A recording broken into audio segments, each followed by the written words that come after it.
My name is Dr. Joseph Mele. I'm a dentist in Bridgewater, New Jersey.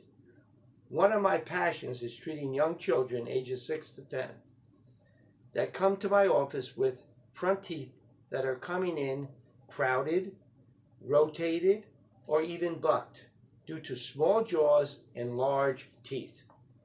Many parents wait until their children are 11 or 12 years old to get braces. By that time, all their children's back teeth have come in, making the crowding much worse. We can expand the children's jaw now to accommodate the larger adult teeth by making a colorful removable appliance with designs they love to show their friends. These appliances are comfortable and expand to increase the jaw size. Here are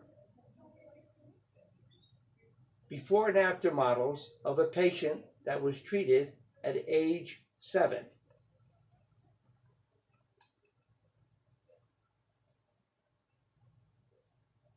Parents come from all over because they feel it is well worth the trip.